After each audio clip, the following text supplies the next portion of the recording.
మా సంస్థ తరఫున మేము ఈ వాతావరణంలో వస్తున్నటువంటి మార్పులకు అనుగుణంగా వ్యవసాయంలో రైతులు ఎటువంటి పద్ధతులు పాటిస్తే వాతావరణంలో వచ్చేటువంటి మార్పులకు తట్టుకుంటాయి అనేది దాన్ని ఆలోచన చేయడానికి, దాని గురించి దానికి సంబంధించినటువంటి పరిష్కారాలు చూపించడానికి ఒక ప్రాజెక్టు మేము మొదలుపెట్టడం జరిగింది. అది climate adaptation and resilient agriculture project అని చెప్పినని ఈ ప్రాజెక్ట్ మేము మొదలుపెట్టడం జరిగింది. ఈ ప్రాజెక్టు మొదలుపెట్టి ఒక సంవత్సరం కాలమైంది. అయితే ఈ ప్రాజెక్టు చాలా సైన్స్ బేస్డ్ ప్రాజెక్టు. ఎందుకంటే వాతావరణంలో వచ్చేటువంటి మార్పులను తట్టుకునే విధంగా మరి ఏ విధంగా మనం అగ్రికల్చర్ ప్రాక్టీసెస్ మలుచుకోవాలా, టెక్నాలజీస్ ఏం కావాలా, అవి ఏ విధంగా ప్రయారిటైజ్ చేయాలా అని చెప్పినని మాకు అడ్వైస్ చేయడానికి మేము ఒక టెక్నికల్ అడ్వైజరీ కమిటీ అని చెప్పినని ఒక కమిటీని ఏర్పాటు చేయడం జరిగింది. ఈ టెక్నికల్ అడ్వైజరీ కమిటీలో దేశ స్థాయిలోనే మరి ఈ వ్యవసాయానికి సంబంధించి వాతావరణ మార్పులకు తట్టుకునేటువంటి వ్యవసాయం గురించి పనిచేసినటువంటి రీసెర్చ్ చేసినటువంటి శాస్త్రజ్ఞులు ఇక్కడ చాలామంది ఉన్నారు. వాళ్ళందరూ కూడా ఈ టెక్నికల్ అడ్వైజరీ కమిటీలో మెంబర్లుగా ఉన్నారు. ఈ టెక్నికల్ అడ్వైజరీ కమిటీ మీటింగ్ మొదటి సంవత్సరం కింద ఒకసారి జరిగింది. అప్పుడు మాకు కొంత వాళ్ళ అడ్వైజ్ ఇవ్వడం జరిగింది. దాని ప్రకారం మేము కార్యక్రమాలు ఇంప్లిమెంట్ చేస్తూ వచ్చినాము. ఇప్పుడు ఒక సంవత్సరం అయిన తర్వాత మళ్ళీ అదే టెక్నికల్ అడ్వైజరీ కమిటీ ఇక్కడ వచ్చి నిన్నంతా కూడా ఫీల్డ్కి పోయి ఫీల్డ్లో మేము ఏమి ఇంప్లిమెంట్ చేసినాము, ఎట్లా జరుగుతున్నాయి కార్యక్రమాలు, అవి ఏ విధంగా పనిచేస్తున్నాయి టెక్నాలజీస్ అని వాళ్ళు కొంచెం పరిశీలన చేయడం జరిగింది. పరిశీలన చేసి ఈరోజు ఇక్కడ మీటింగ్ పెట్టుకుని దీంట్లో ఇక్కడ వాళ్ళు చాలా రికమెండేషన్స్, అబ్జర్వేషన్స్ మాకు ఇవ్వడం జరిగింది. కాబట్టి ఈ టెక్నికల్ అడ్వైజరీ కమిటీలో వచ్చినటువంటి రికమెండేషన్స్ను మళ్ళీ మేము ఇప్పుడు ఇంప్లిమెంట్ చేసేది మొదలు పెడతాము. ఇంప్లిమెంట్ చేసి మళ్ళీ సంవత్సరానికి ఒకసారి ఇటువంటి అడ్వైజరీ కమిటీ మీటింగ్ పెట్టుకొని ప్రతి సంవత్సరము కూడా మనం చేసేటువంటి కార్యక్రమాలను రివ్యూ చేసుకుంటూ వాళ్ళ నుంచి తగినంత ఇన్పుట్స్ తీసుకుంటూ దీన్ని చాలా ప్రభావవంతంగా చేయాలనేటువంటి ఉద్దేశంతో మేము ఈ కార్యక్రమాన్ని ఈ విధంగా చేయడం అనేది జరుగుతుందన్నమాట. చాలా మంచి చర్చ జరిగింది పొద్దున్న నుంచి ఈరోజు. యాక్చువల్గా చాలా ప్రొడక్టివ్గా, చాలా ఉత్పాదకతగా ఉండింది. చాలా మంచి ప్రాక్టీసెస్, మనం అనుసరించదగినటువంటి చాలా టెక్నాలజీస్ రికమెండ్ చేయడం అనేది జరిగింది. వాటిని మేము ఆపరేషనలైజ్ చేసి మళ్ళీ వాటిని రివ్యూ చేయడం అనేది జరుగుతుంది అన్నమాట. వాళ్ళు వచ్చినటువంటి ఎక్స్పర్ట్స్ ఉన్నారు, వాళ్ళ అభిప్రాయాలను దీనికి సంబంధించి చెప్తారు. నా పేరు డాక్టర్ ఎల్లమందారెడ్డి. నేను అనంతపురంలో చాలా సంవత్సరాలు పనిచేశాను. వ్యవసాయ విశ్వవిద్యాలయం తరపున ఉన్న మెటా వ్యవసాయ పరిశోధన స్థానంలో పనిచేశాను. అలాగే ఈ ఏకాలయ సెంటర్లో కూడా ఒక 8 సంవత్సరాలు పనిచేశాను. మేము డెవలప్ చేసిన మొక్క ఎక్కువగా వరకు టెక్నాలజీ అంతా వర్షపాతం సరిగా లేనప్పుడు, కరువులు వచ్చేసినప్పుడు, డ్రై స్పెల్స్ వచ్చినప్పుడు ఎలాంటి పద్ధతులు చేస్తే బాగుంటుందనేది పరిశోధన స్థానం చేసినవన్నీ ఏకాలయ సెంటర్లోకి వచ్చిన తర్వాత రైతులతో కలిసి ఒక 12 మండలాలలో అవన్నీ ప్రయోగం చేసేసి చూసాము. చాలా వరకు మేము చేసిన ఫలితాలన్నీ మంచి, అంటే కరువును తట్టుకునేదానికి చాలా వరకు సక్సెస్ఫుల్గా మేము చేయగలిగాము. నేను విలేజ్లకు అన్నీ పోయినప్పుడు ఇప్పుడు లేటెస్ట్గా ఈ ప్రోగ్రాంలో చేసే కార్యక్రమాలన్నీ చూసేసాము.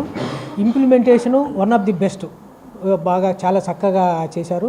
దానికి కారణము గ్రూపుల ద్వారా ఆ కార్యక్రమం ఇంప్లిమెంట్ చేయడము, చిన్న సన్నకారు రైతుల్ని చిన్న గ్రూపులు చేసి వాళ్ళకు నచ్చజెప్పి ఆ రకంగా చేయడం అనేది ఒకటైతే, వాళ్ళ రైతుల కష్టాలు తెలుసుకొని మన టెక్నాలజీ ఏది మ్యాచ్ అవుతుంది చూసి అది మాత్రం వాళ్ళు చేయడం వలన వాళ్ళు ఈజీగా చేయగలిగారు.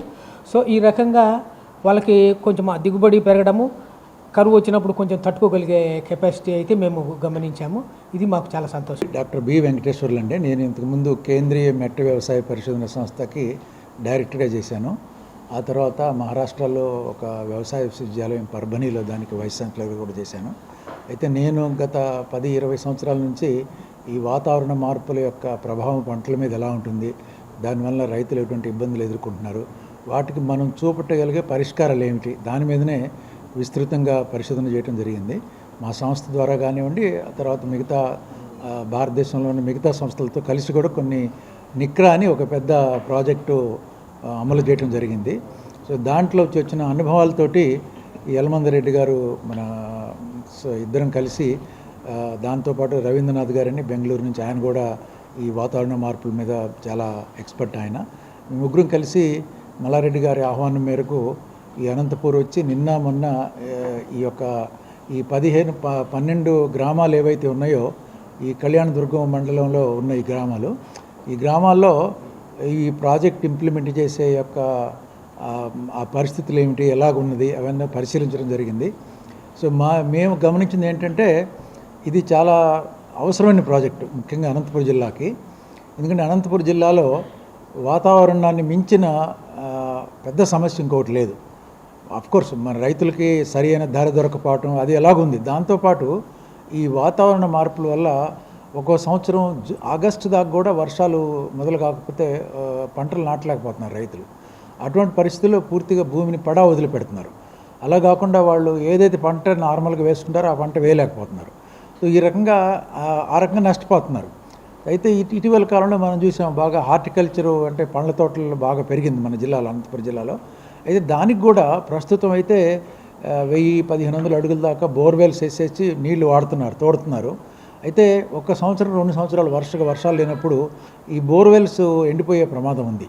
అప్పుడు మళ్ళా మనం రైతులు పెట్టిన పెట్టుబడి పూర్తిగా నష్టం వచ్చే ప్రమాదం ఉంది. కాబట్టి మేమేం సిఫారసు చేస్తున్నామంటే ఈ బోర్వెల్స్ తవ్వటమే కాదు, వాటిని ఆ బోర్వెల్స్ రీఛార్జ్ కూడా ఒక కార్యక్రమం పెట్టుకొని దాన్ని తప్పనిసరిగా రైతులు అమలు చేసి పాటించినట్లయితే ఈ బోర్వెల్స్ తొందరగా డ్రై అయిపోకుండా వాటికి వాళ్ళకి అవసరమైనప్పుడు నీరు లభ్యమయ్యే అవకాశం ఉంటుందని చెప్పి మేము ఒకటి గమనించాం. రెండోది మేము ఏం సిఫార్సు చేసామంటే సాధ్యమైనంత వరకు అంతర పంటల విధానం అమలు చేయడం మంచిదని. ఎందుకంటే అంతర పంటల్లో 2 పంటలు వేసినట్టయితే ఒకటి దీర్ఘకాలిక పంట, ఒకటేమో స్వల్పకాలిక పంట. ఆ దీర్ఘకాలిక పంట కనీసం మనకు కొంత దిగుబడి ఇస్తుంది. ఉదాహరణకి కంది, రాయలసీమ జిల్లాలో ముఖ్యంగా అనంతపురం జిల్లాలో కందితో పాటు ఈ తక్కువ డ్యూరేషన్ ఉన్నటువంటి పల్సెస్ కానీ అపరాలు వేసుకున్నప్పుడు ఒకటైనా మనకి ఆదాయం మనకి. వీటితో పాటు ఈ అనిమల్ కాంపోనెంట్ అంటే పశు పోషణ, దానికి కూడా కొన్ని సూచనలు చేయడం జరిగింది. ఈ పశువుల్లో ఎటువంటి వాటికి పశుగ్రాసాలకు కావాల్సినటువంటి గ్రాసాలు ఏవైతే ఉన్నాయో వర్షాధారంగా పండించేవి, తర్వాత నీటిపారుదల అవకాశం, రెండింటిని కూడా మేము వీళ్ళకి సూచన జరిగింది. సో ఈ రకంగా ఒక పంటలతో పాటు ఒక ఫార్మింగ్ సిస్టమ్ అంటే పంటలు, తర్వాత పశుపోషణ, మిగతా చెట్లు నాటడం, ఇవన్నీ కూడా చూసినట్లయితే మనకు వాతావరణంలో జరిగే మార్పుల్ని మనం తట్టుకొని రైతులు నిలబడే అవకాశం ఉంటుందన్నమాట. కాబట్టి వీటితో పాటు ఇంకా మిగతా కొన్ని మనకు ఇప్పుడు లేబరు కూడా దొరకడం తక్కువ అవుతుంది. కాబట్టి దానికి తగ్గట్టు కస్టమరింగ్ సెంటర్స్ అని కొన్ని మన గ్రామాల్లో అవసరం యంత్రాలని ఒక కేంద్రంలాగా పెట్టి రైతులకి సమయానికి సరి అయిన ధరలో అందుబాటులో తేవడానికి ఒక సౌకర్యం ఈ రకంగా చేయడానికి అన్నీ మేము సూచనలు చేయడం జరిగింది. తప్పనిసరిగా వీళ్ళు పాటించి ఈ యొక్క ప్రాజెక్టు ముందుకు తీసుకెళ్తారు.